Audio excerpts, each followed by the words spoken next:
मानव भूगोल का अन्य सामाजिक विज्ञानों से क्या संबंध है, इसके बारे में आज हम अध्ययन करेंगे।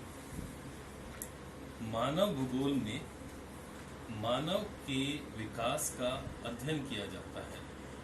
मानव ने अपने भोजन के लिए वनस्पति जंतुओं का उपयोग किया। बाद में उसने पेड़ पौधों को उगाना, उनकी सुरक्षा करना सीखा, जंतुओं को पालतू बनाना तथा उनका विकास किया। इसी विधा को आगे चलकर वनस्पति विज्ञान, कृषि विज्ञान तथा जंतु विज्ञान विषयों का इसके द्वारा विकास हुआ। इस प्रकार के अनेक उदाहरण हैं। यदि हम इस प्रकार की विधाओं का एक निश्चित वर्गीकरण देखें तो ऐसे विज्ञान का जिनकी उत्पत्ति भूगोल से हुई है या उनका संबंध भूगोल से है, उनका यहाँ पर रेखांकन किया गया है। सबसे पहले हम देख रहे हैं सामाजिक विज्ञानों में मानव भूगोल और मानव विज्ञान। मानव भूगोल और मानव विज्ञान दोनों ही विषयों में मनुष्य की प्रजातियों का अध्ययन किया जाता है। मनुष्य की शारीरिक बनावट, जैविक लक्षणों के आधार पर भिन्न भिन्न प्रजातियों का वर्गीकरण होता है और विभिन्न प्रदेशों की जनसंख्या में इन वर्गों का विचार किया जाता है। अतः दोनों विज्ञान परस्पर संबंधित हैं। दूसरा, मानव भूगोल और अर्थशास्त्र। मनुष्यों ने वातावरण के संसाधनों का उपयोग करके किस किस प्रदेश का कौन कौन से आर्थिक व्यवसाय अपनाए हैं, इन बातों का अध्ययन मानव भूगोल में होता है। जैसे खेती, पशुचारण, वन उद्योग, खनिज उद्योग, निर्माण उद्योग, परिवहन, वाणिज्य आदि का अध्ययन मानव भूगोल तथा अर्थशास्त्र दोनों में ही होता है। इसलिए दोनों विषयों का परस्पर संबंध है। तीसरा है मानव भूगोल और समाजशास्त्र। मानव समुदायों के सामाजिक संगठन, परिवार प्रणाली, श्रम विभाजन, लोक नीति, रीति रिवाजों और सामाजिक प्रथाओं का अध्ययन मानव भूगोल तथा समाजशास्त्र दोनों में होता है। दोनों के ही अंतर्गत लोक साहित्य, लोक कथा, कला, धार्मिक विश्वास, मनोरंजन आदि विषयों का समावेश होता है। इसलिए दोनों ही विषयों का परस्पर संबंध है। चौथा हमारे सामने है मानव भूगोल और इतिहास। मानव भूगोल के अंतर्गत मानवीय सभ्यता और उन्नति के विकास का कालिक अनुक्रम, यानी समय के साथ में किस प्रकार विकास हुआ, इसको पढ़ा जाता है।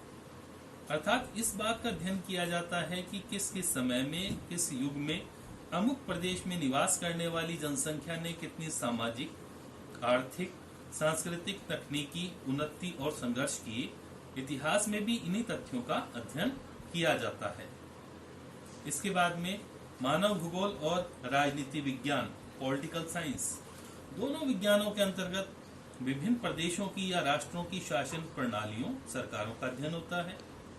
मानव भूगोल में प्रादेशिकरण के साथ साथ राजनीतिक सीमाओं, देशों के क्षेत्र, आपसी संपर्क एवं प्रभावों का और अंतर्राष्ट्रीय संबंधों का भी अध्ययन होता है। अतः दोनों ही विषय परस्पर संबंधित हैं। इसके बाद है मानव भूगोल और पुरातत्व विज्ञान। पुरातत्व विज्ञान के द्वारा विभिन्न युगों में मानव सभ्यता के विकास के प्रतीकों का अध्ययन करके उनका संरक्षण किया जाता है। ये सभी प्रतीक या भूदृश्य मानव भूगोल के भी भूदृश्य होते हैं। अतः दोनों संबंधित हैं। और इसके बाद है मानव भूगोल और सैन्य विज्ञान, मिलिट्री साइंस। विभिन्न राष्ट्रों की सीमाओं, क्षेत्रफलों, भौगोलिक साधनों तथा उनकी जनशक्ति तथा सुरक्षा का अध्ययन मानव भूगोल तथा सैन्य विज्ञान दोनों में होता है। युद्ध के मोर्चों के लिए विभिन्न वातावरण के क्षेत्रों में, जैसे घाटियों, पहाड़ों, जंगलों और मैदानों में विभिन्न प्रकार की परिस्थितियां मिलती हैं। सैन्य विज्ञान में विभिन्न प्रदेशों की जनसंख्या, विभिन्न प्रदेशों की जलवायु, वनस्पति आदि का भी ज्ञान कराया जाता है। जो भी शत्रु या मित्र देशों की जनसंख्या है, रीति रिवाज, सभ्यता आदि होते हैं, इनका ज्ञान भी सैनिकों को दिया जाता है। इस तरह से दोनों ही विज्ञान परस्पर संबंधित हैं। इस प्रकार हमने देखा कि मानव भूगोल एक संयुक्त विज्ञान है, अर्थात इसका जब हम अध्ययन करते हैं तो उसमें दूसरे विषयों के बारे में भी अध्ययन किया जाता है, अर्थात उनका भी विषय क्षेत्र मानव भूगोल के अंतर्गत आता है।